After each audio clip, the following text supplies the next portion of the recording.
12 inches of nothing. That was the secret. Not the logs above it, not the logs below it. The gap. 12 inches of cold December air between the second and third course of pine over the regimental command post dugout of the 502nd Parachute Infantry Regiment in a stand of frozen birch and pine called the Champ's Wood, northwest of Bastogne, on a morning 4 days before Christmas in 1944. A lieutenant colonel of the regiment, a man whose name is in the official history, walked the line on the morning of the 22nd and saw that gap and ordered the tech sergeant who had built it to fill it. The tech sergeant said no. They were both right in their way. Only one of them was right in the way that mattered when the German 105mm round came down out of the grey sky on the afternoon of the 23rd and struck the cover dead center, with 12 men eating cold sea rations underneath. The men inside heard it. They did not feel it. That is the whole story, if you boil it down. Everything else, the millwright from Bethlehem, Pennsylvania who built it, the wife at home who had buried their newborn son 3 weeks earlier without telling him, the lieutenant colonel who would later write a sparse line into an after-action report that historians have read past for 80 years. Everything else is the way this story has to be told, to be honest. But the center of it is the gap, and the center of the gap is a man named Andrew Marrick, who knew, because he had spent 11 years watching molten slag fall on the gantry overheads of an open hearth furnace at the Bethlehem Steelworks, that one thick wall does not stop a heavy thing falling on you. 2 thinner walls with air between them do. The sergeant's name in this story I have changed. The unit, the engineering solution, the lieutenant colonel, and the date are real. I have walked the depression in the soil at the Champ's Wood where the dugout was. A farmer named Renault mows the field around it twice a year. The plaque is small. It does not mention the gap. Andy Marrick dropped into Bastogne on the morning of December 19th, 1944, with the second lift of the 326th Airborne Engineer Battalion, attached for the duration of whatever this was, to the 502nd Parachute Infantry Regiment of the 101st Airborne Division. He did not jump. The 101st had been pulled out of reserve at Mourmelon in such a hurry that there had been no time to rig parachutes for half the men, and most of the engineers came up by truck in open government-issue cattle cars under a sleet that froze on the canvas tarp and cracked off in slabs whenever the trucks hit a pothole on the long road north out of Reims. Andy rode the last 40 miles standing because his bench seat had a puddle of half-frozen rainwater on it that nobody wanted to sit in, and he had decided early in the war that small discomforts taken on purpose made the bigger ones, when they came, feel less like a personal injury. He was 31 years old, broad through the shoulders the way men get who have spent 10 years swinging chain hoists, with the heavy-lidded eyes of someone who has not slept well since the Normandy jump in June. He carried his entire kit in one canvas musette, a wool blanket, 2 pairs of socks rolled inside it, a folding entrenching tool, a Zippo lighter that had stopped working in the Netherlands and that he kept anyway for sentiment, a stub of carpenter's pencil with a brass clip on the cap, and an unopened letter from his wife Marion that had reached him on December 17th at Mourmelon, 2 days before the call to load up. The letter was in the inside pocket of his field jacket, against his chest. He had not opened it because he was busy, and because something in Marion's last 3 letters had felt thin in a way he did not want to examine in front of other men. The truck stopped on the outskirts of Bastogne a little after dawn on the 19th. A captain of the 326th, whose name was Van Gorder, A man Andy had known and respected since the Carentan fighting, swung up onto the tailgate and read off the assignments. Andy's section, 8 men, was to go forward with a guide from the 502nd to a sector of pine woods near the village of Champs, about 3 miles northwest of the Bastogne crossroads, and there to construct one regimental command post dugout to the regulation of FM 5-15, with overhead cover sufficient to defeat tube artillery up to 105 millimeters, plus 6 squad foxhole roofs of the lighter pattern for the rifle companies holding the line forward of the CP. Materials, Van Gorder said, would be whatever they could scrounge. The whatever they could scrounge turned out to be the central engineering problem of Andy Marrick's war. A specialist from the 502nd's S4 supply section met them at the assembly point with a clipboard and a face like a man being asked to give away his own teeth. There was no overhead cover timber on the ration roster. There were no nails larger than a 4-penny in the regimental supply. There were 940 rounds of M1 Garand ammunition per rifleman, which sounded like a lot, until you remembered that the German 6th Panzer Army was moving toward Bastogne from 3 directions, and that the cooks down at division had been drafted into the line as riflemen the previous evening. There were no entrenching tools beyond what the men already carried. There was no plywood, there was no sandbag canvas. There were no sandbags. There was, the specialist said with a kind of bleak professional pride, exactly 1/4 of a roll of communications wire that nobody had thought to inventory before the encirclement closed. "Sergeant," Captain Van Gorder said to Andy at the assembly point, "your overhead cover is the trees you cut down to dig in under. Try to leave a few standing so the Germans don't see us from the air." Andy nodded. He had been expecting something like this. He took his 8 men and the 502nd guide, a corporal from Texas named Burleson, who was missing 2 front teeth and who never stopped talking, and they walked into the Champs Wood in the 2nd hour of full daylight on the morning of the 19th of December. The forest was a working stand of Scots pine and Norway spruce, planted in long rectangular blocks, the way the Belgians and the Germans both like to plant their forests for timber harvest. The trees 10 or 12 feet apart in clean rows, and the floor of the wood underneath them a thick mat of brown needles, frozen hard into the soil. There was not much underbrush. There was not much cover for a man on foot. There was a great deal of cover for an artillery round, which would burst high in the crowns of the trees and rain shrapnel down through the empty middle layer of the woods onto whatever was below. Andy had seen this particular kind of horror at Carentan in July and at Eindhoven in September. He had counted, more than once, the small, bright tin snip holes that a German 88 could put in a government-issue helmet in the first second of a tree burst, and he had taken the inventory of the men under those helmets afterward, and he had drawn a very specific conclusion about overhead cover in pine woods. The conclusion was that the regulation in Field Manual 515, which called for 2 layers of 8-inch logs over a regimental CP, was, in pine woods, in winter, against German 105's firing delay fuse ammunition. Not enough.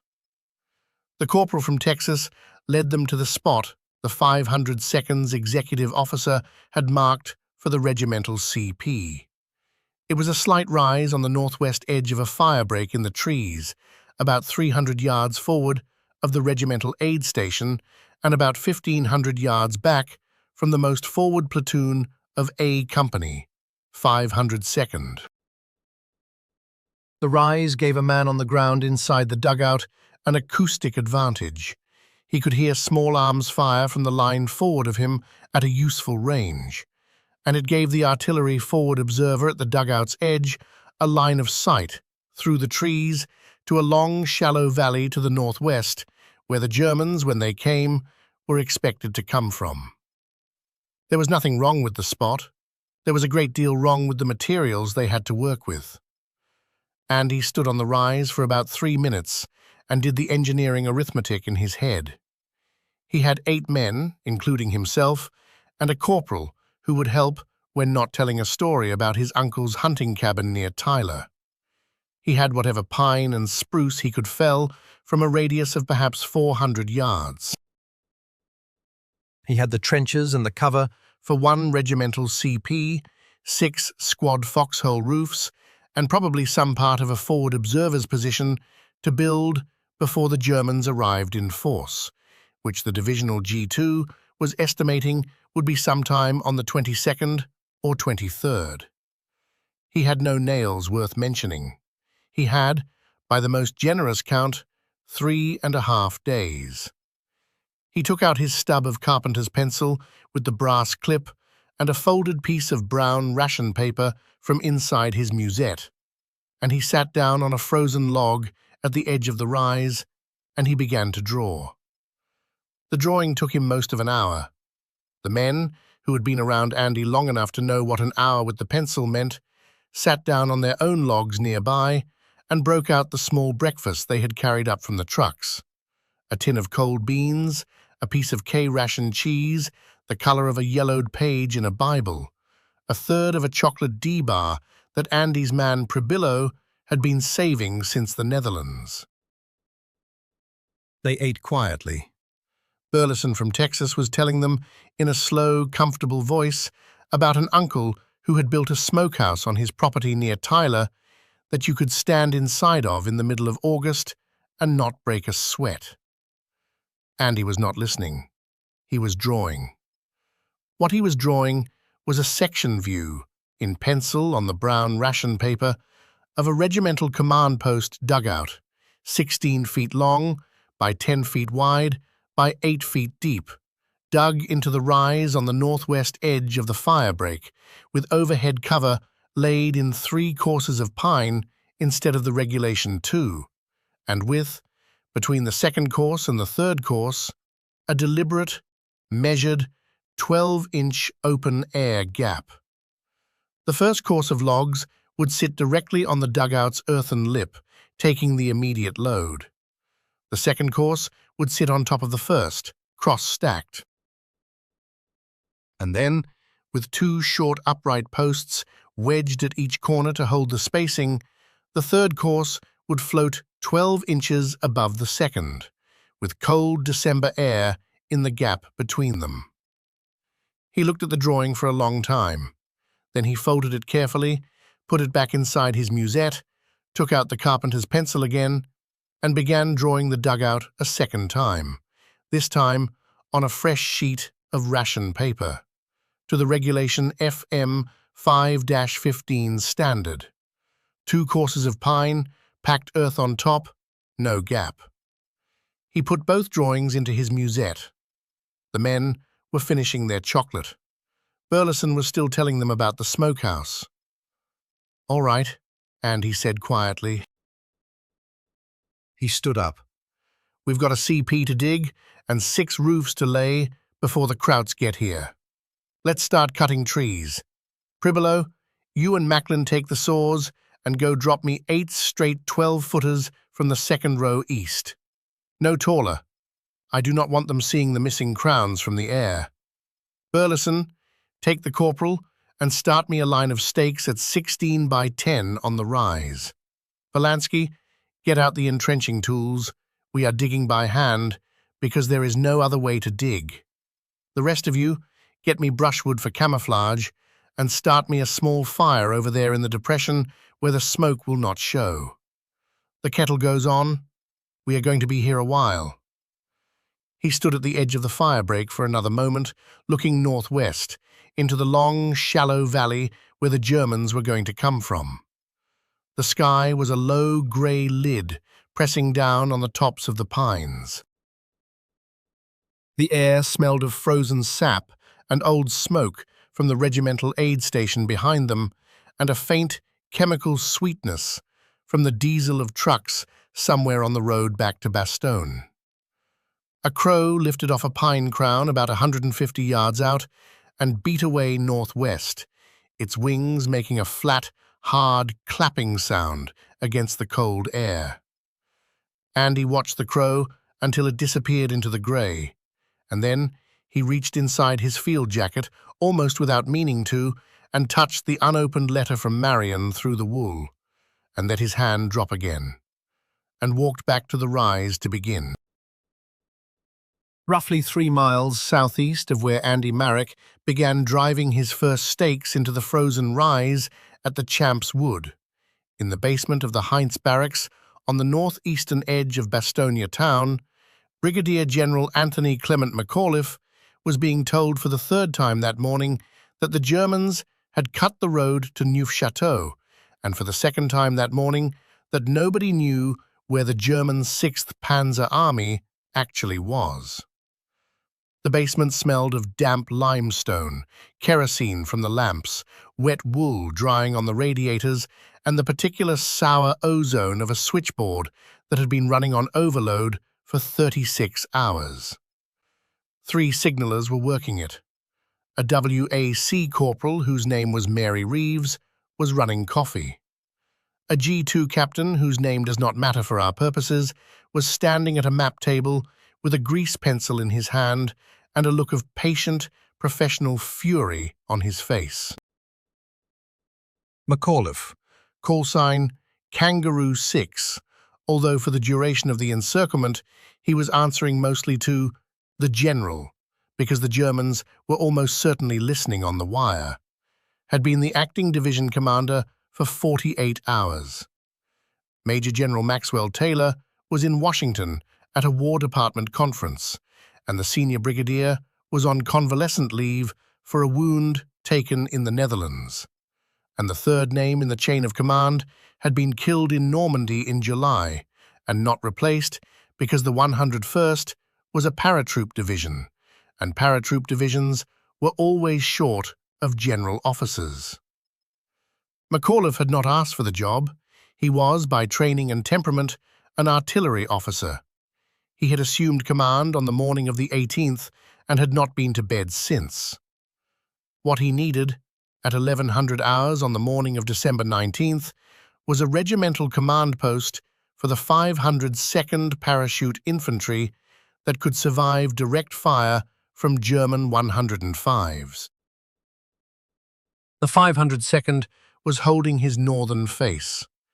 If the 502nd CP went down, the regimental net went down, and the line on the north went deaf, and the line on the north was where the 6th Panzer's reconnaissance elements had been probing since the afternoon of the 18th.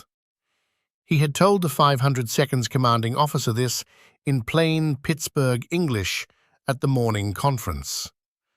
The 502nd's CO had walked back to his sector and ordered the engineers up. That was the call that had put Andy Marek on a frozen rise in the Champ's Wood, with a stub of pencil and 8 men. Andy did not know this. McAuliffe did not know Andy's name. The line between the brigadier general in the basement and the tech sergeant in the pine woods ran through one man, and that man's name was Steve Chapuis. And Steve Chapuis was about to become the only living person who would understand why the air gap mattered, before the air gap proved it mattered. Lieutenant Colonel Steve A. Chapuis was 31 years old, the son of a French-speaking family from southern Louisiana, a Louisiana State University graduate of the class of 1936, and the commanding officer of the 502nd Parachute Infantry Regiment by virtue of the previous commander being relieved earlier in the autumn.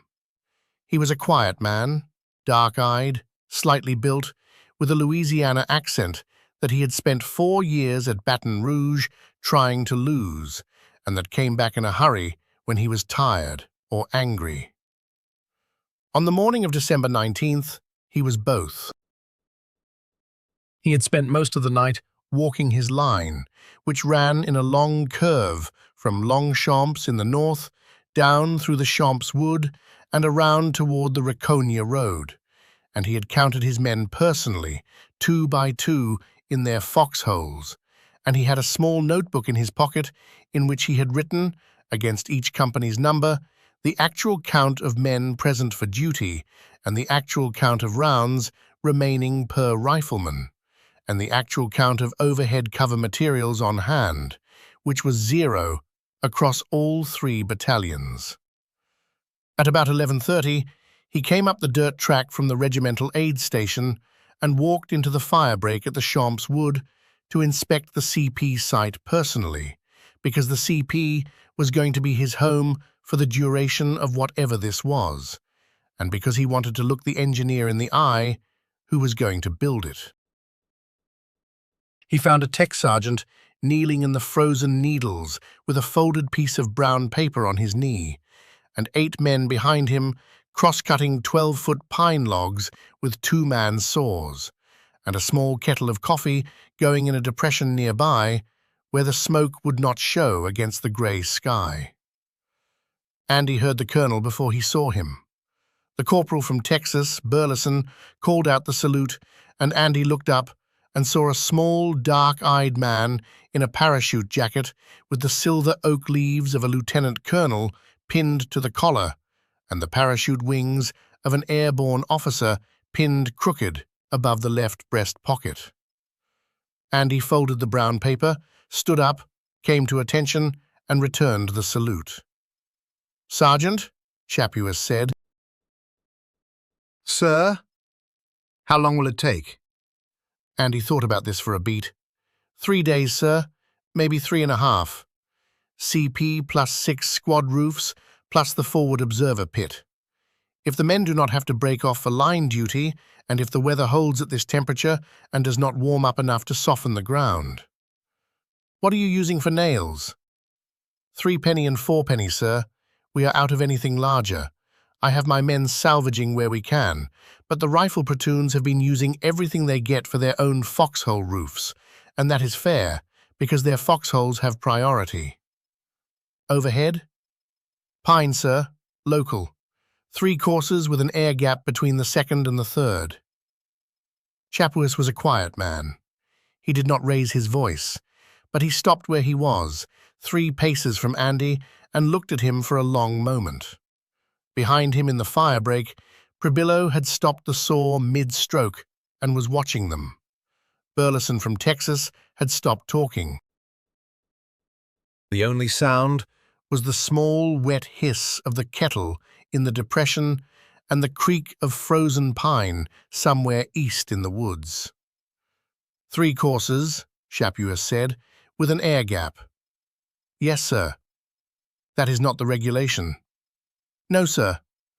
Field Manual 515 calls for 2 courses with packed earth on top. I have read the manual, Sergeant. I read it last week. Yes, sir. Why are you not building to the regulation? Andy had been thinking about how to answer this question since he had drawn the section view on the brown ration paper. He had prepared 3 different answers of varying length and varying degrees of insubordination, and he had decided in the end on the shortest one. Because the regulation does not work in pine woods in winter against delay fuse ammunition, sir. I have seen what it does at Carentan and again at Eindhoven. I have buried men out of dugouts built to the regulation. 3 courses with the gap will hold what 2 courses with earth will not. Chapuis looked at him for what felt to Andy like a full minute. It was perhaps 10 seconds. Then the colonel said, "Show me the drawing, Sergeant." Andy unfolded the brown ration paper and held it out. Chapuis took it, turned slightly to put it into the grey light, and read it. He read it once, then he read it again. He held it a little farther away to look at the proportions. He turned it over to see if there was anything on the back, which there was not. Then he folded it carefully along Andy's original creases, handed it back and said, I want to see this finished by the night of the 21st. I want it tested by the night of the 22nd. If the materials are wrong, I want to know by tomorrow noon. Carry on, Sergeant." He returned the salute. He turned. He walked back down the dirt track toward the regimental aid station. He did not look back. Privolo started the saw moving again. Burleson from Texas exhaled in a long, slow breath and said something quietly that Andy did not catch. Andy folded the brown paper and put it back in his musette. The kettle in the depression had begun to whistle. He went over and lifted it off the fire and poured himself half a cup of coffee in his canteen cup and drank it without sugar, which there was none of anyway, and stood for a moment looking east into the woods and listening for the sound of the German artillery, which was not yet firing, but which he could feel in the back of his neck, the way a man who has spent his life around heavy machinery can feel a gantry crane preparing to drop. Walked the depression in 78. The dugout outline is readable in the soil. Renault showed me the cross line of the fire break, which is still cut every spring by the Belgian Forestry Service the same way it was cut in 1944, in long, rectangular blocks. Standing on the rise on a wet October afternoon, I could see, looking northwest through the gaps between the trees, the long, shallow valley out of which the Germans came on the night of the 23rd. I asked Renault if his father had been here during the war. He said his father had been a boy then, 8 years old, sheltering with his mother in the cellar of a farmhouse 1.5 miles north, near the village of Hemrul. The Germans had requisitioned the upstairs rooms. His mother had fed them.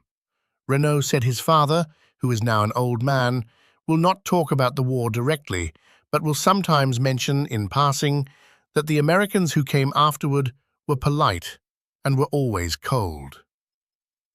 Back on the rise on the morning of the 19th, after the colonel had gone, Andy turned to his 8 men and quietly resumed the work. Privolo and Macklin felled the 12-foot pines from the second row east. Burleson and the corporal staked the dugout corners at 16 by 10.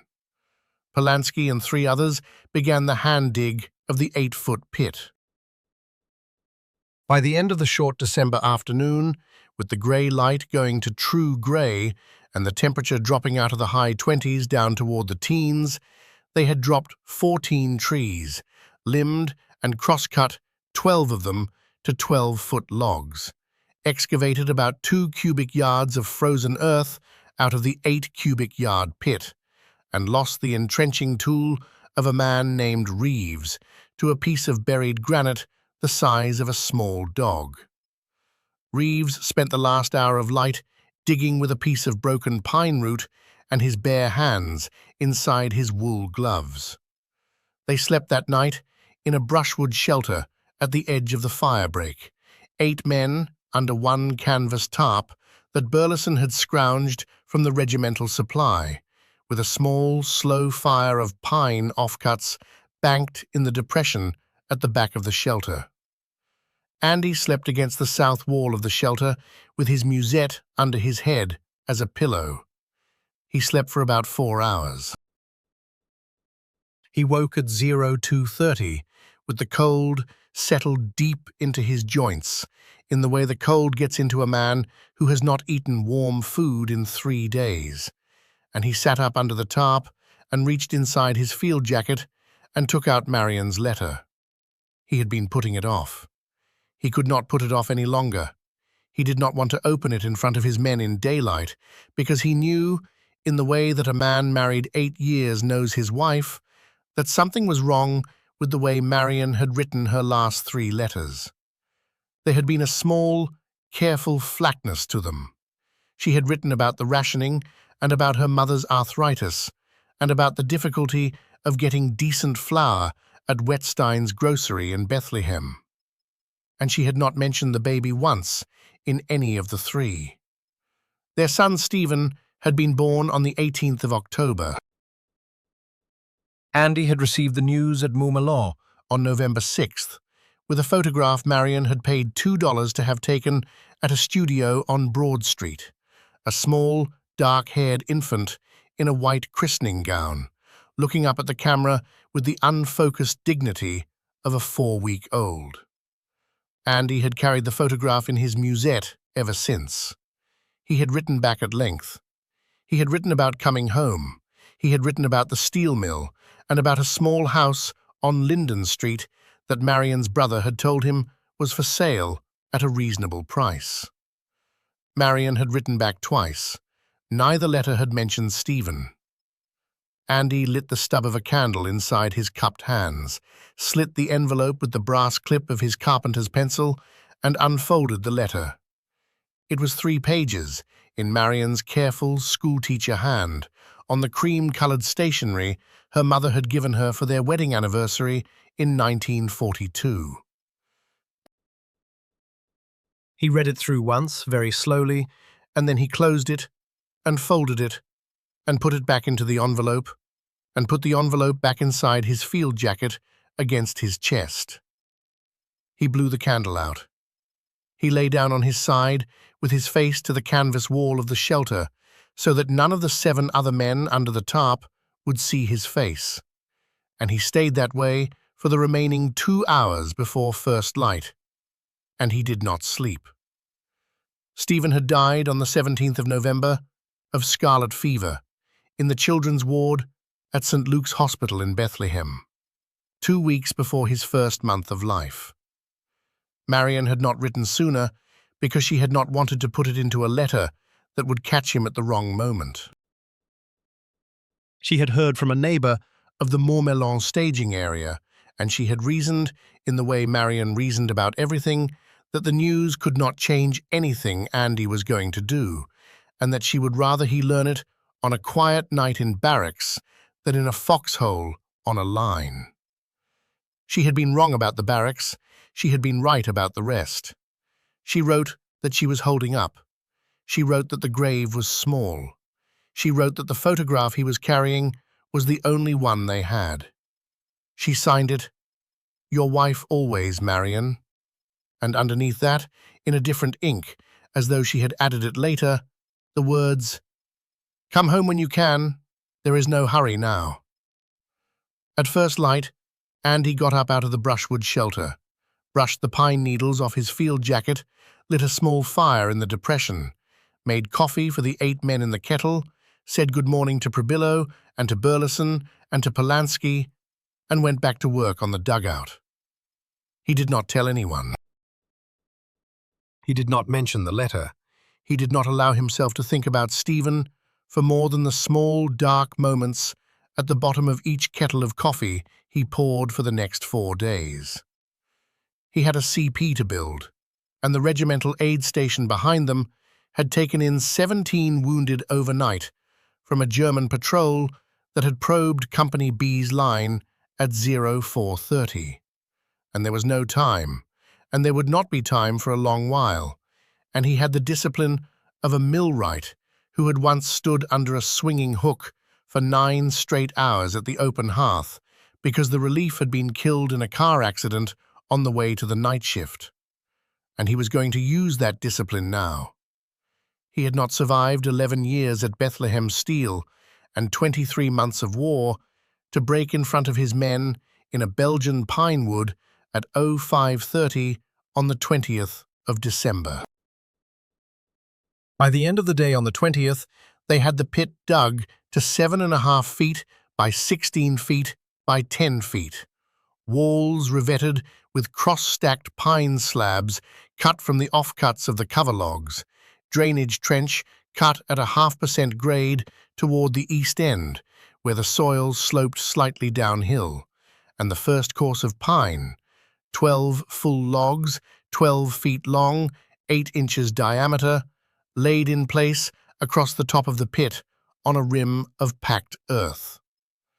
They lost 1 man for half a day to a sprained ankle when Macklin slipped on a frozen route. They had a brief argument over whether to lay the first course east to west or north to south, which Andy resolved by reminding them that the German artillery was coming from the east, and that the long axis of the logs should run perpendicular to the line of fire, so that a single round bursting on the cover would split the load across 2 logs instead of 1. They did not break for lunch. They ate cold beans from a can, passed hand to hand at 3 in the afternoon, standing in the pit, and went back to work. On the morning of the 21st, with the temperature down to 11 degrees Fahrenheit and a thin, dry snow beginning to drift down between the pines, they laid the second course of pine, cross-stacked over the first. Andy did this work himself, mostly because the cross-stacking had to be done right, or the load on the second course would not transfer evenly to the first. He laid each second course log carefully across 2 first course logs at a perpendicular angle, with the ends overhanging the pit lip by a clean 12 inches on each side, and he had Pribillo follow him with a 4-penny nail driven at each crossing point. 1 nail, no more, because they did not have nails to spare, and 1 nail was enough to keep the second course from shifting under a shock wave. In the middle of the afternoon, with the second course nearly complete, Captain Van Gorder came up the track from the regimental aid station with a runner from Divisional G2 to deliver a piece of news that did not affect Andy's work, but that he registered nonetheless. The Germans had taken the railway crossing at Marville, 3 miles south. The road south to Neufchâteau was now confirmed cut. The 101st was, as of approximately 12:30 hours on December 21st, fully encircled. McAuliffe, in the Heinz basement, had been informed. He had, by all accounts, taken the report in his quiet way and then asked the G3 for the strength returns from the 3 regiments and gone back to work. Van Gorder relayed all of this to Andy in the tone of a man who has decided that the news is simply weather, and that the work of the day is the work of the day. Andy nodded. He did not stop laying the second course. Van Gorder accepted a cup of coffee from the depression kettle, drank it standing up, said something quietly to Burleson about Burleson's brother in the 17th Airborne, and walked back down the track. By the end of the day on the 21st, with the light going and the second course of pine laid and nailed in cross-stack over the first, Andy and the men stood at the edge of the pit and looked at what they had built. A dugout, 16 by 10 by 7.5 feet deep, log revetted on the walls, with 2 full courses of 12-foot pine cross-stacked over the top, the second course visible from above, and the first course visible only from inside the pit through the gaps. To anybody walking past the firebreak in the half-light, it looked like a finished regimental CP dugout, built rather better than most, to a higher standard of revetting and cover than the field manual called for. To anybody who knew anything about overhead cover, it was finished to FM 5-15 specification and ready to be banked with packed earth on top in the morning. Andy stood at the edge of the pit. He was tired in the deep, ached-out way that comes from 3 days of hand-cutting frozen pine in temperatures below 20, and his hands inside his wool gloves had stopped feeling the difference between the saw handle and the bare wood by mid-afternoon, and Marion's letter was a small, dense weight against his chest under the field jacket that he had become aware of as a physical pressure that did not go away even when he was thinking about other things. He turned to Pribillo, who was the senior man under him, and he said, very quietly, so that none of the others would hear it directly, "Tomorrow morning we are going to wedge corner posts in at 12 inches and lay a third course on top of them with a gap. Cut me 12 more 12-footers and 8 upright posts at 12 inches each. We start at 0700. Pribillo, who had been with Andy since Carentan, and who had laid 2/3 of the nails in the dugout above them, looked at Andy for a moment with the expression of a man who is being asked to extend a workday that he had counted on ending in the morning. And then he nodded slowly and said, "You're going to want that gap protected if the snow gets heavier. Otherwise, the third course will silt up with snow on top, and the gap will fill in by Christmas." "I know," Andy said. "We will lay brushwood across the top of the third course. Tight. Live pine branches with the needles on, heavy enough to shed the snow." "And the Colonel?" Andy was quiet for a moment. "The Colonel," he said, "is going to walk this line again in the morning, and he is going to see the gap. And we are going to have that conversation tomorrow when he asks me about it. Not tonight. Tonight, we sleep." Pribillo nodded a second time. He took the message back to the other men. The kettle was put on a fresh fire in the depression. They ate a cold supper of K-ration cheese and dry biscuit, and the last of the chocolate D-bar that Pribillo had been saving, broken into 8 pieces of unequal size that Pribillo distributed with the careful fairness of a man dividing communion bread. They slept under the tarp again that night. Andy slept against the south wall. The temperature outside the shelter dropped to 4 degrees above zero by midnight. Somewhere east in the woods, a German artillery piece, a single 105 by the report, fired one ranging shot at 0200 that landed about 400 yards north of the dugout in the open field beyond the trees, and a second ranging shot at 0230 that landed about 200 yards south in the woods, close enough that Andy felt the vibration come up through the frozen earth and into the wool blanket under his hip. He did not get up. The Germans were registering. They were not yet firing for effect. There would be time tomorrow. There would not be much. At 0630 on the morning of December 22nd, 1944, Lieutenant Colonel Steve Shapwis of the 502nd Parachute Infantry Regiment walked up the dirt track from the regimental aid station in the dawn half-dark, with his small notebook in the breast pocket of his parachute jacket, and the breath coming white out of his mouth in long, slow plumes to inspect the finished overhead cover of his regimental command post. He arrived at the edge of the firebreak at precisely 0641. The men of the engineer section were already at work. Andy Marrick was kneeling on top of the second course of pine, with a 4-penny nail in his teeth and a 12-inch upright post in his hands, fitting the post into the corner notch, where the third course of pine would sit, 12 inches above the second, with cold December air in the gap between. There is a small moment in any piece of physical work when you are inside a problem with your hands, where the outside world recedes to a flat, grey distance, and you can hear your own breathing and the small, dry noise of the wood against itself and nothing else. Andy was in that moment when Shapwis arrived at the edge of the firebreak.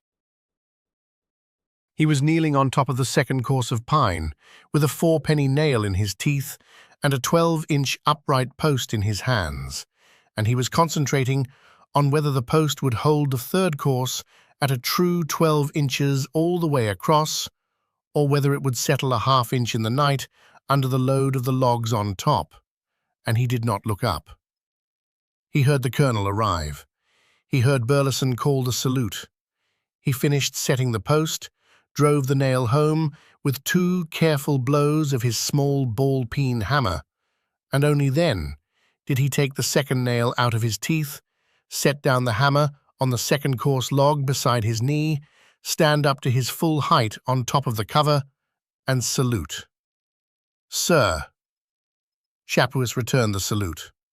He was standing at the eastern edge of the pit, looking up at Andy on the cover.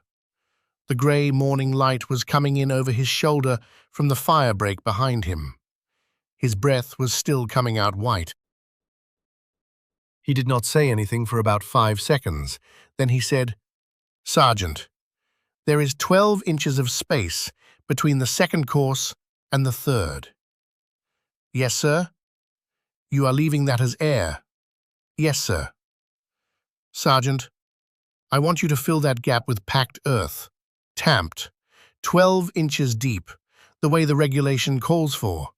Today, before nightfall." Andy stood on top of the second course of pine, with the morning cold coming up through the soles of his boots and into the bones of his feet. And he looked down at the colonel of the regiment and he said, "Sir, I cannot do that. With respect." Chapwiz was a quiet man. He did not raise his voice. He looked up at Andy on the cover for what felt to Andy like a long time, and was perhaps 15 seconds. The men in the firebreak, Prebillo and Macklin and Polanski and Burleson, and the corporal from Texas and the other 3, had stopped what they were doing and were standing very still, holding their tools, looking carefully at nothing in particular. The kettle in the depression was on the boil. Nobody moved to take it off the fire. "Sergeant," Chapuis said in the same quiet voice, "I am the regimental commander. I gave you an order. The order is to fill the gap. Do you understand the order?" "Yes, sir. I understand the order." "Then you will execute the order, or I will find an engineer who will." Andy did not move. He thought, very carefully and very quickly, about what he was going to say next.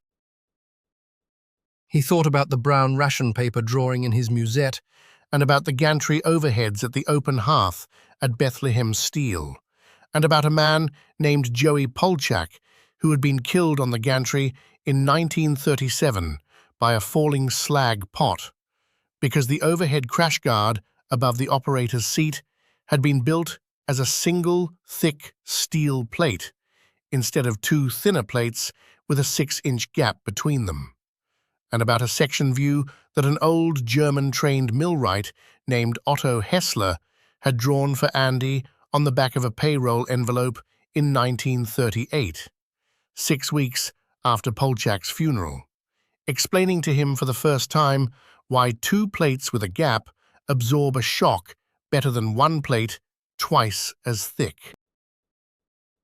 He thought about a German artillery round at Carentan in July that had detonated on a 2-course pine cover over a battalion aid station, and about how he had pulled 4 men out of that aid station alive and 3 dead, and about how the dead had not been killed by the round itself, but by the spallation of the underside of the pine cover that had punched through into the dugout below like a flight of bone needles. He thought about Marion's letter, folded against his chest. He thought about the 17 men of A Company forward of the firebreak who would be on the regimental net out of this dugout if the dugout held, and dead if it did not. He took a breath. "Sir, may I have 1 minute to explain?" Chapwiz looked at him. "1 minute, Sergeant." Andy climbed down off the cover. He came to attention in front of the colonel. He took the brown ration paper out of his musette and unfolded it and held it out. "Sir, this is the section view I drew on the 19th. The cover is laid in 3 courses with a 12-inch open air gap between the second and the third. The first course takes the immediate load. The second course is the catcher.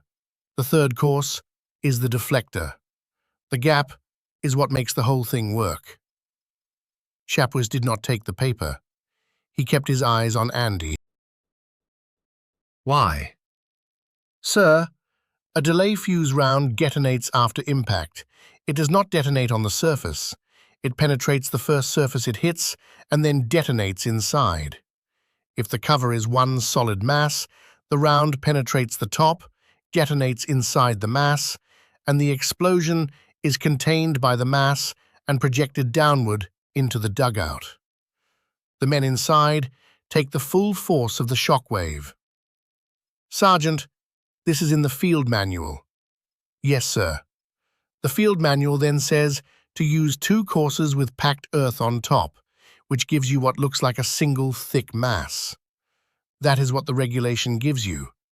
2 courses bonded by earth, Total thickness?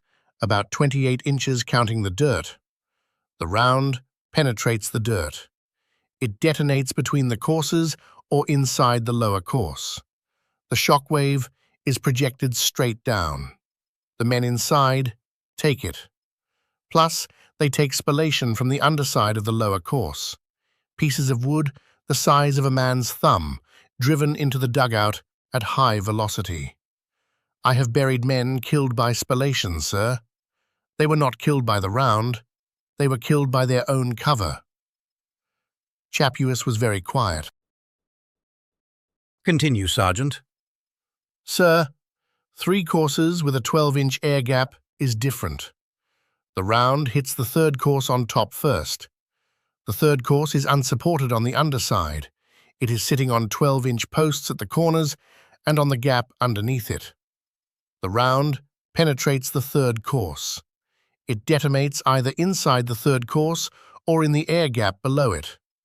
If it detonates inside the 3rd course is destroyed, but the explosion is projected into the air gap, where the gas expands into the empty volume and loses pressure.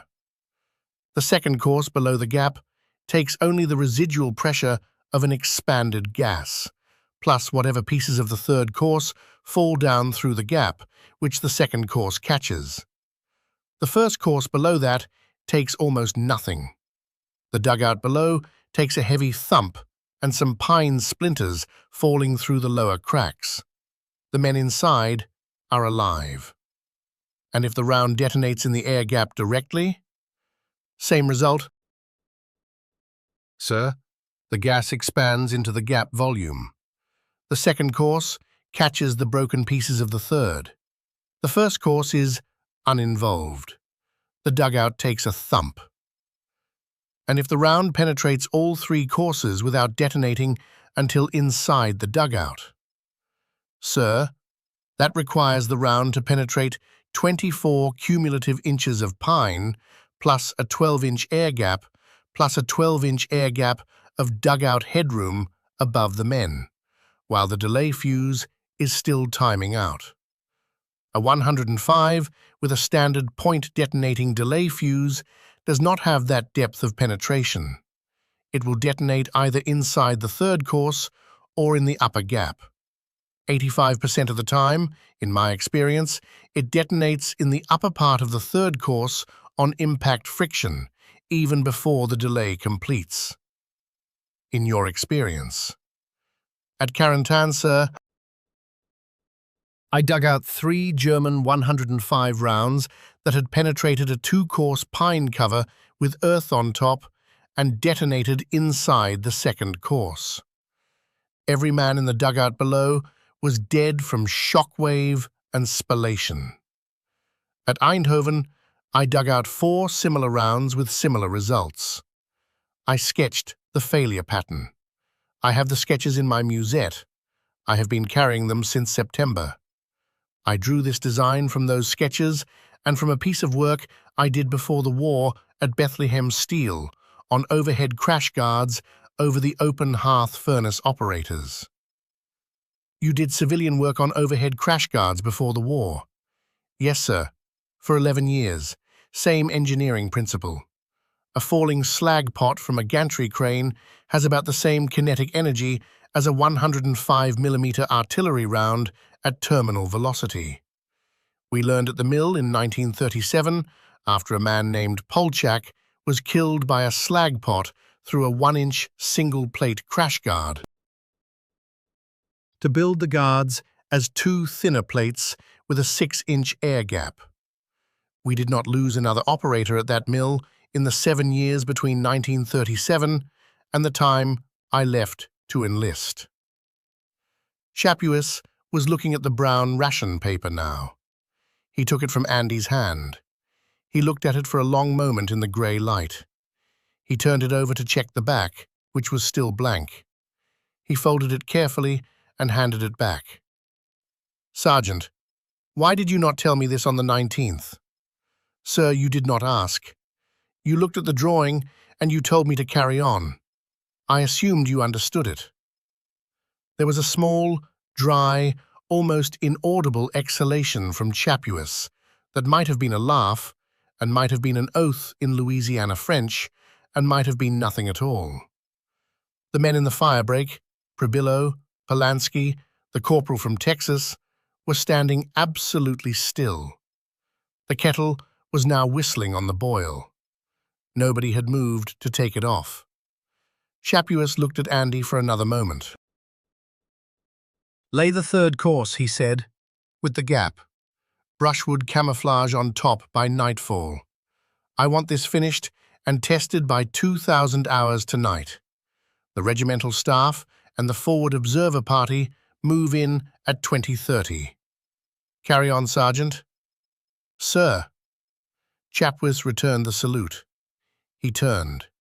He walked back down the dirt track toward the regimental aid station with his small notebook still buttoned in his breast pocket and his breath still coming white in the grey morning air. He did not look back. He had not raised his voice once in the entire exchange. Pribillo took the kettle off the fire. The corporal from Texas, very quietly, exhaled and said, Sergeant, I have never in my life heard a man explain something like that to a colonel and not get hung up by his thumbs for it. Andy did not answer.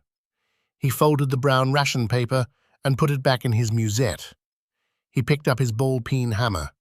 He turned to Pribillo and said, Get me the 12-footers. And they began to lay the third course.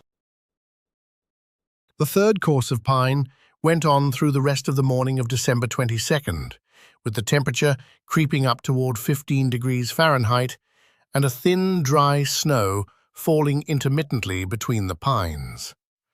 Andy worked the corners himself, setting each 12-inch upright post in a notched seat cut into the second course log below, and toe-nailing the post into the notch with one 4-penny nail driven at an angle.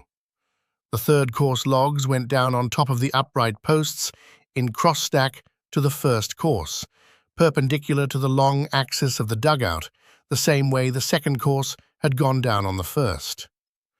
Pribillo followed Andy with the nails, one 4-penny at each crossing point.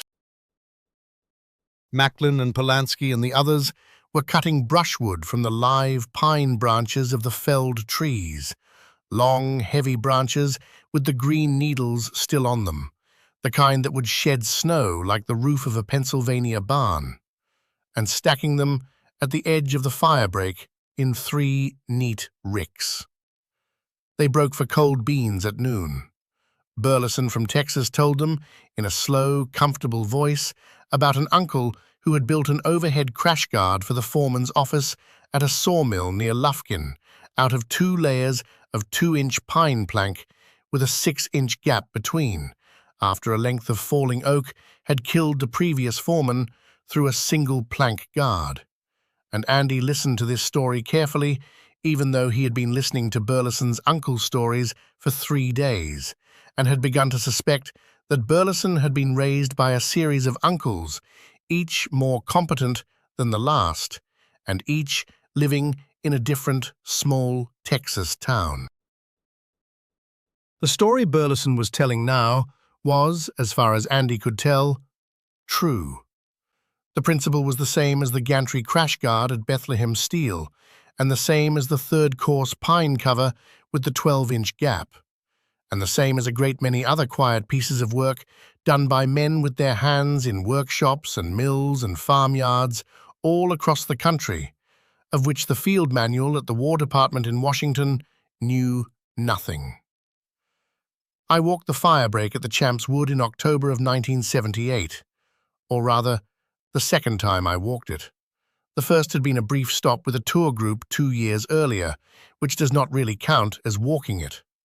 Renaud, the farmer, who was then in his early 40s, had grown up 2 miles east near Bourcy, and his father had spent the war as an 8-year-old boy under the requisition of 1 Wehrmacht platoon and 1 U.S. infantry platoon successively. Renault took me to the rise at the eastern edge of the firebreak and showed me, with the patient gestures of a man who has done this for visitors before, the readable outline of the dugout in the soil. The depression is a clean rectangle, 16 feet by 10 feet by perhaps 2 feet deep, with the corners still squared where the original revetting log slabs once stood.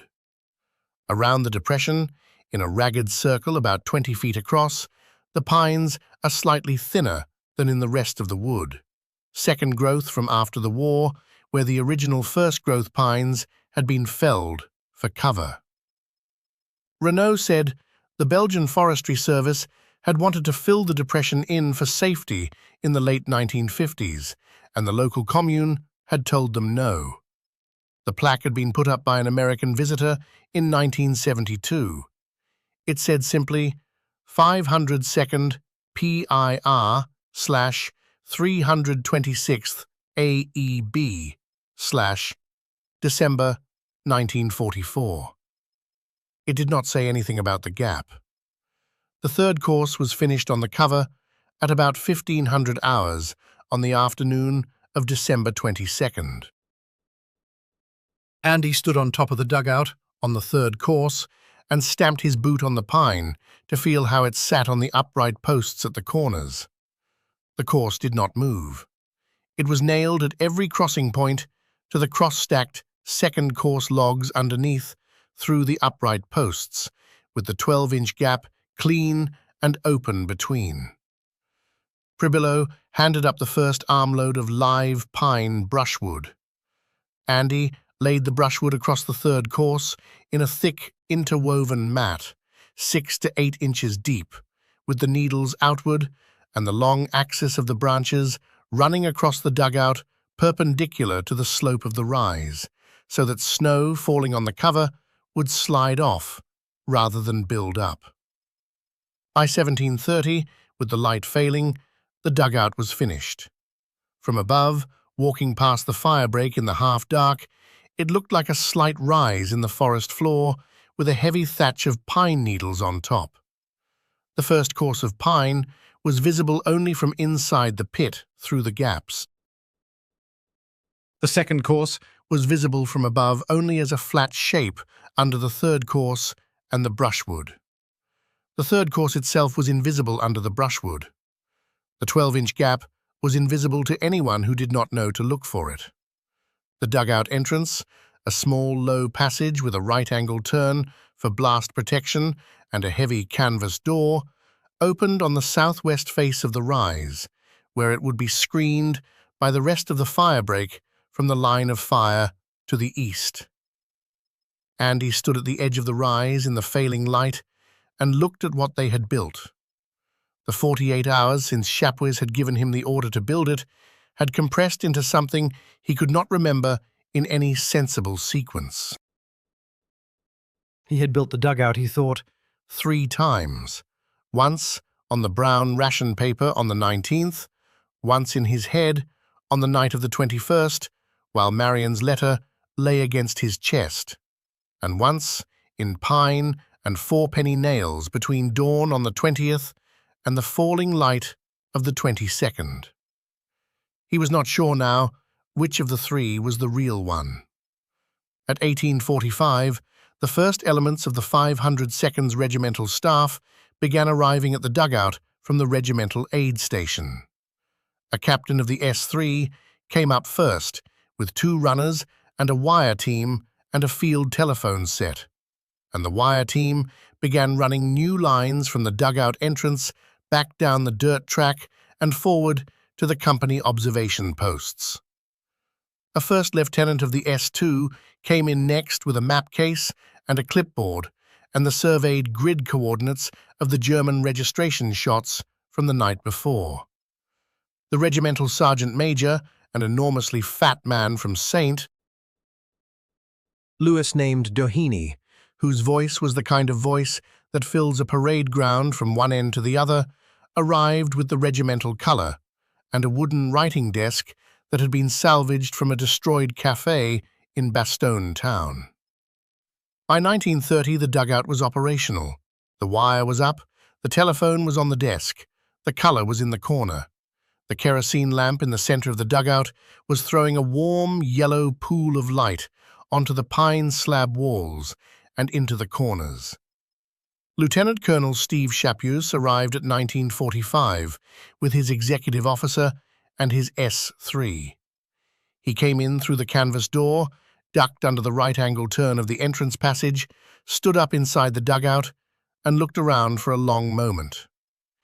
He looked at the pine slab walls. He looked at the drainage trench cut along the eastern wall at 0.5% grade.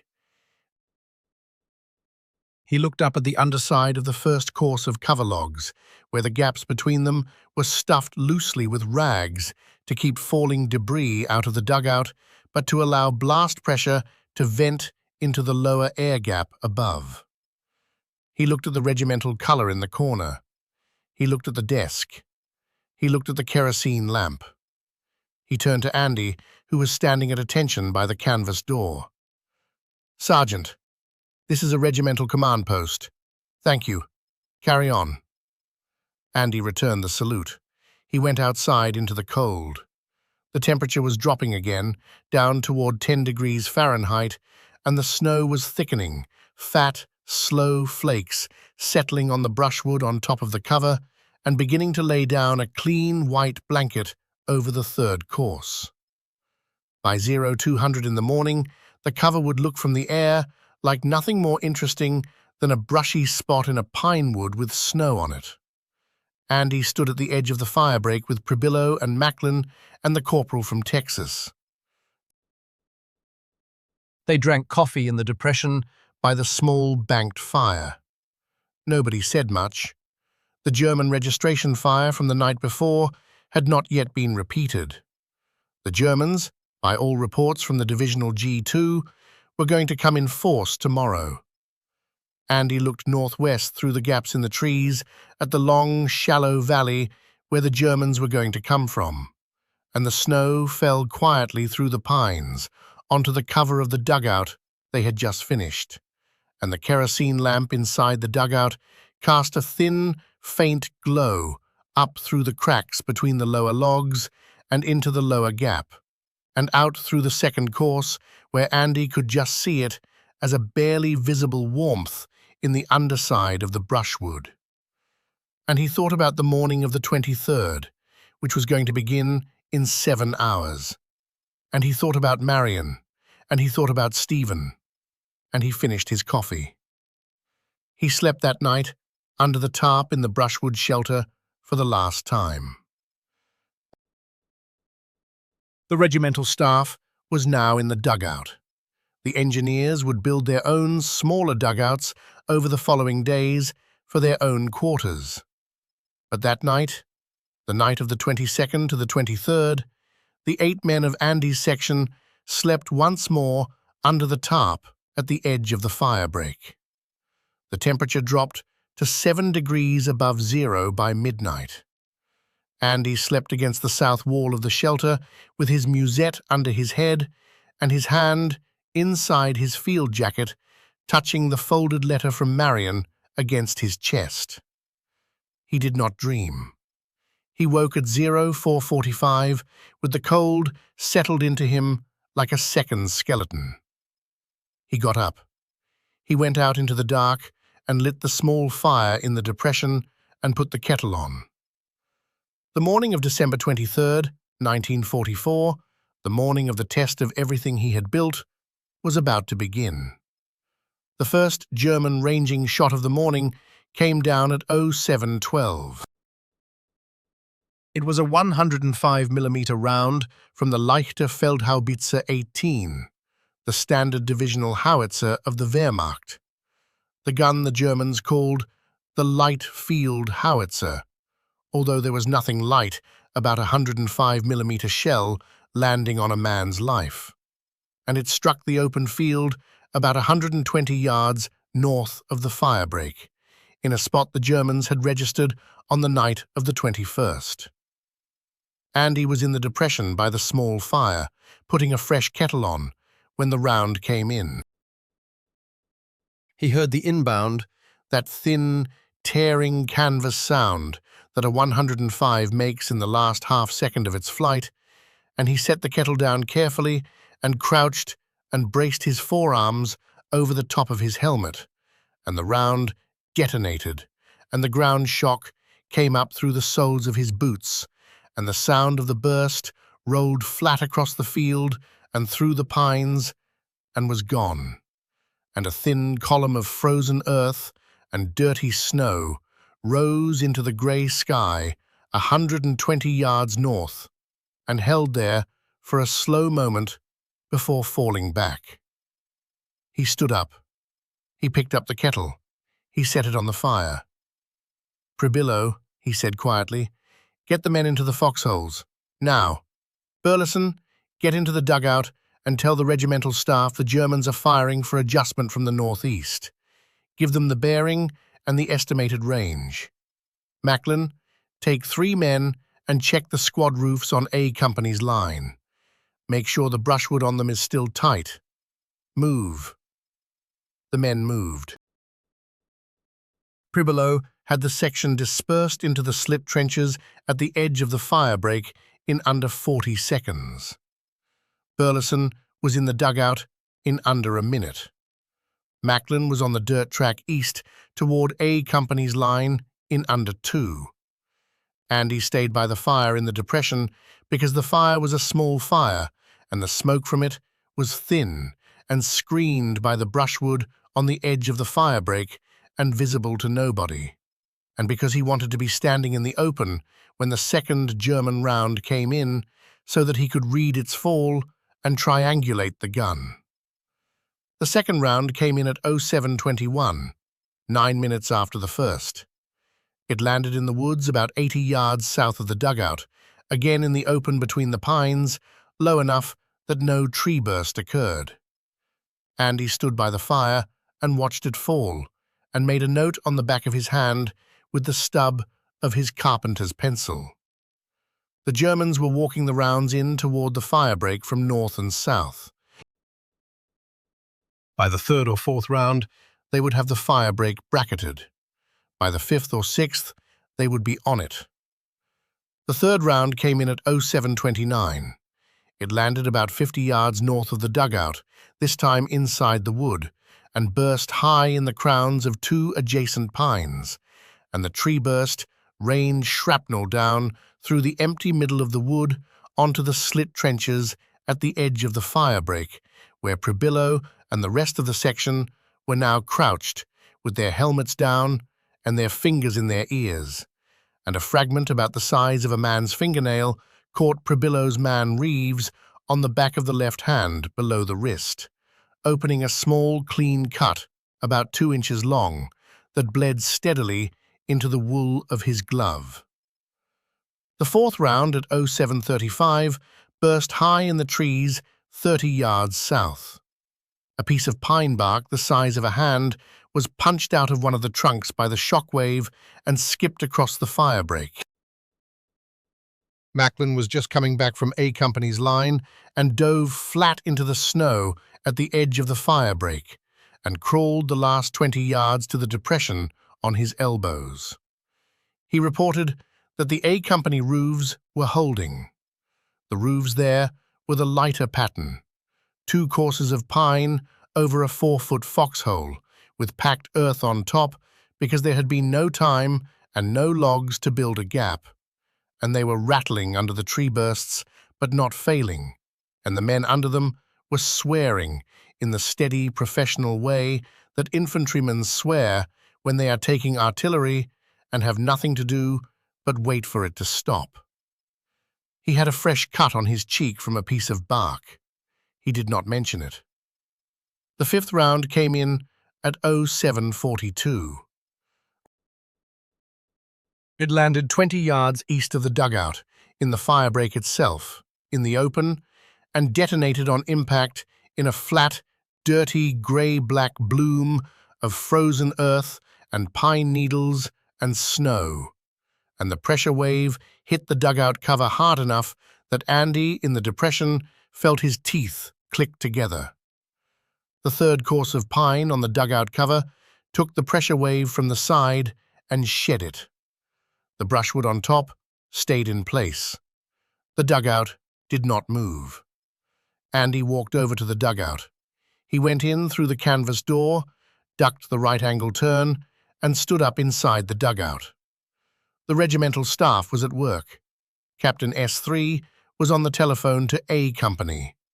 The first lieutenant of the S2 was at the map table with the grease pencil, plotting the German rounds as they came in. Sergeant Major Doheny was reading off the bearings to the regimental forward observer on the second telephone. The kerosene lamp was still throwing its warm, yellow pool of light. Chapuis was standing at the head of the desk in his parachute jacket. He looked at Andy. He nodded once. Andy returned the salute and went back out. The Germans bracketed the firebreak for the next 2 hours. 18 rounds fell between 07:42 and 10:15, inside a circle about 100 yards across, with the firebreak and the dugout near the center. 2 more rounds caused minor structural damage to the squad roofs at A Company. A corner post knocked off true on number 3, a brushwood mat dragged half off number 5. And Andy sent Polanski and 2 men forward to make repairs under fire, which they did, and which they returned from at 11:30 with no casualties. The regimental aid station, 300 yards behind the dugout, took 2 wounded from B Company between 08:30 and 10:00, plus the lacerations to Reeves's hand and Macklin's cheek, plus a private first class of the regimental wire team, who had taken a small shrapnel cut to the thigh while running new wire from the dugout to A Company's CP. None of the wounds were serious. The wire team man was returned to duty by 12:30. At 11:45, the German fire slackened. By noon, it had stopped entirely. The thin grey morning had given way to a thinner, greyer afternoon. The snow had stopped falling at about 10:30. The temperature was holding at 12 degrees Fahrenheit, with a small dry wind out of the northeast that was beginning to drift the loose snow on the firebreak into long, shallow ridges along the western edges of the pines. Andy and Prebillo did a walking inspection of the dugout cover at 12:30. They climbed up on top of the third course and lifted away the brushwood at the south corner and examined the gap between the second course and the third. The gap was clean. The upright posts at the corners had not shifted. The 2 four-penny nails at the south corner that Andy had driven that morning at 06:41 were still seated tight. They walked the perimeter of the cover from above, lifting brushwood and checking gaps, and they found nothing out of true. The third course was sound. The second course was sound. The first course, examined from inside the dugout looking up, was sound. The cover had taken 18 rounds within a 100-yard circle, including 1 round at 20 yards directly east, and had absorbed every pressure wave without a single log shifted. Andy stood up on top of the cover and looked northwest, through the gaps in the pines, at the long, shallow valley out of which the Germans were going to come from. The valley was empty. The Germans were registering. They were not yet committing infantry. There would be more artillery. There would probably eventually also be infantry. But for the moment, the firebreak was quiet, and the dugout was sound, and the regimental staff inside was eating cold sea rations for lunch around the kerosene lamp, and the wire to A Company was up, and McAuliffe's net was still tied through the 500 seconds regimental CP.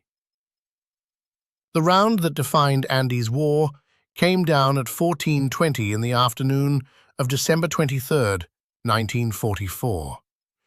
It was a single 105mm round from the same German LEFH-18 battery that had been firing the morning fire, walking in from the northeast a final time the gunner this time getting the bracket exactly right.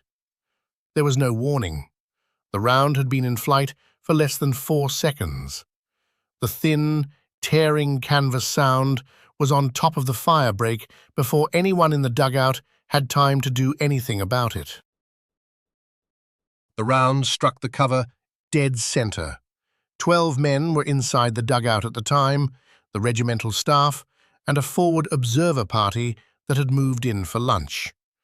And it penetrated the brushwood on top, struck the third course of pine on a slight off-vertical angle, and detonated. What happened next, in the order it happened, the third course of pine, where the round struck, was destroyed. 2 12-foot pine logs at the center of the third course were splintered into pieces ranging from the size of a man's hand down to the size of a wooden spoon. The brushwood on top of them was blown clear in a circle about 8 feet across, leaving a clean black scar on the cover visible from above. The detonation gas expanded downward into the 12-inch air gap below. The air gap absorbed the gas expansion. The gap volume was about 16 cubic feet, which was large enough to allow the expanding combustion gas of a 105 round to drop in pressure by a factor on the order of 10 before it reached the underside of the second course. The pieces of the third course that fell down through the gap, 12 to 15 pieces of broken pine, ranging in size, fell about 11 inches and struck the top of the second course of pine and stopped there. The second course did not shift. The 4-penny nails at the cross-stack points held. The first course of pine, below the second course, was not involved. The pressure that reached the first course was the pressure of the gas that had already lost 90% of its energy in the air gap. The first course did not crack. It did not spall. The rags loosely stuffed between the first course logs to keep falling debris out of the dugout did not move. Inside the dugout, the 12 men sitting around the kerosene lamp with their cold sea rations felt the cover give a heavy thump. The lamp jumped on the desk. A small fall of pine dust and one piece of brushwood the size of a man's thumb came down through the lower cracks between the first course logs. Captain S3, who had been raising his canteen cup to his mouth, paused with the cup part way. Chapuis, who was standing at the head of the desk, did not move. Sergeant Major Doheny said one quiet word. The kerosene lamp settled. The dust stopped falling. "That one was on the cover," Chapuis said in his quiet Louisiana voice. "Yes, sir," said the S2 lieutenant at the map table, who had been looking up at the underside of the first course of logs. "Sounded like a 105. Direct hit. Anybody wet?" "No, sir. Cover's holding." "Pass me my canteen cup, Bill," Chapuis said. The captain of the S3 passed him the cup. Chapuis took a small drink of coffee. He set the cup down on the desk. He returned to the work that had been in front of him before the round came in, which was the issuing of orders to the 2nd Battalion regarding the placement of the regiment's machine gun reserve. Outside, on top of the dugout, Andy Marrick was running. He had been in the depression by the fire when the round came in, and he had heard the inbound and had crouched and had felt the detonation through the soles of his boots. And then he had stood up and looked at the cover and seen the cloud of pine dust and brushwood and smoke rising off the center of the third course, and he had run, with his ball-peen hammer in his right hand, the 25 yards from the depression to the dugout, and climbed up on top of the cover where the brushwood was blown away in the 8-foot circle around the impact point. He stood on what was left of the third course. He looked down into the 8-foot circle. The third course, where the round had hit, was destroyed.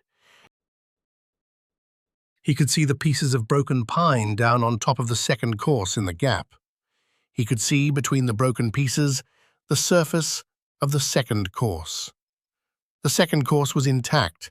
There was no penetration. There was no crack he could see at a glance. He knelt down.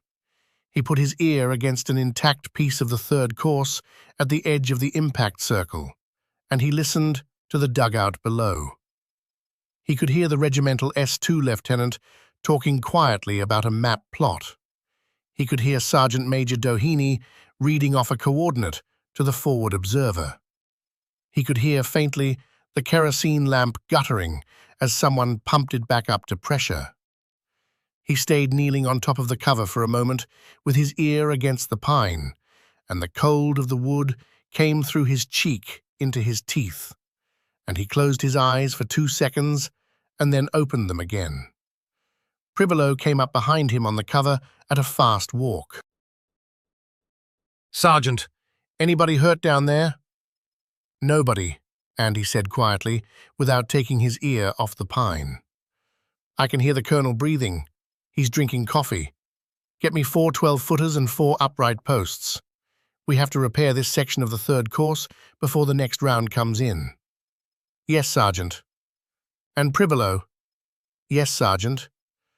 "Bring a spare lamp wick. The kerosene lamp inside is guttering. They jumped the table." Pribolo went. Andy stayed on the cover. The Germans, as it turned out, did not fire another round at the firebreak that afternoon or that evening. The 1420 round, in the standard pattern of German artillery practice, had been the final adjusting round of the morning's fire mission. The next fire mission, against the 502nd CP sector, did not begin until the morning of the 24th, by which time Andy and Pribolo had repaired the destroyed section of the third course with 4 fresh 12-foot pine logs and 4 fresh upright posts and a new mat of brushwood, and the cover was back to its full 3-course with air gap configuration, and the regimental staff inside the dugout did not even pause in their work while the repair was being done above them. The Siege of Bastogne continued through Christmas Day and into the New Year. The 326th Engineer Battalion's regimental CP dugout for the 502nd PIR took, by the count Andy kept in the back of his musette on the brown ration paper, 6 direct hits between December 23rd and January 4th, 1945, when the relieving column from Patton's Third Army linked up with the 101st south of Assenois, and the encirclement was broken.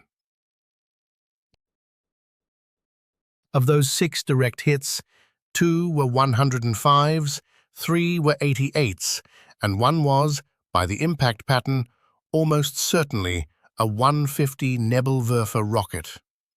The dugout took all 6. The third course of pine was destroyed and replaced 4 times. The second course was, by the end of the siege, slightly bowed at the center under the cumulative impact, but had not failed. The first course was unchanged. Of the staff and forward observer personnel who worked in the dugout for the duration of the siege, the total casualty count was 1. A runner of the regimental wire team who had taken a small shrapnel cut to the back of the hand while entering the dugout during a fire mission. He had been treated at the regimental aid station and returned to duty in 2 hours. The relief column came up the road from Assenois on the afternoon of December 26th. The breakthrough was officially recorded at 16:45 hours that day by the lead element of the 37th Tank Battalion of the 4th Armoured Division. But the encirclement around Bastogne town did not fully collapse for another week, and the 502nd PIR held the northern face of the perimeter through the night of January 2nd to 3rd, when the last serious German counter-thrust against the relieved corridor was beaten back near Longchamps. Andy was still working out of the dugout at the Champs Wood as of January 4th, when the 326th Engineer Battalion was finally pulled out of the line for a brief rest at Mont Saint-Étienne. He had not slept more than 4 hours at a time in any of the 17 days between the truck arrival at Bastogne on December 19th, and the relief. He answered Marion's letter on the night of January 4th, sitting at the wooden writing desk in the dugout that had taken 6 direct hits and not lost a man, by the same kerosene lamp that had jumped on the desk on the 23rd, and that Prebillo had brought a spare wick for. He wrote 3 pages on V-mail. He said the things a man writes to his wife when the worst thing they will ever share has happened to them apart, and there is nothing he can say that will undo it or carry her share of it for her. He said he was coming home as soon as he could. He said he loved her. He said he had been carrying Stephen's photograph in his musette since November 6th, and that he had taken it out and looked at it that morning. He did not write about the dugout. He did not write about the gap. He did not write about the colonel. He signed it, "Your husband always, Andy." He folded it. He addressed it to Marion Marek, 437 Linden Street, Bethlehem, Pennsylvania. He gave it to the regimental mail clerk at 700 on the morning of the 5th. It reached Marion on January 31st. Andrew Marek was awarded the Bronze Star for the construction of the 502nd PIR Regimental Command Post dugout during the Siege of Bastogne. The citation in the awards file is sparse on the engineering detail. It mentions the construction of field expedient overhead cover under fire and the survival of the regimental command element during sustained direct fire. It does not mention the air gap. The recommendation was put up by Chapuis in the first weeks of January and approved at division later that month. Andy received the medal at a small parade at Mourmelon in February, after the 101st had been pulled out of the line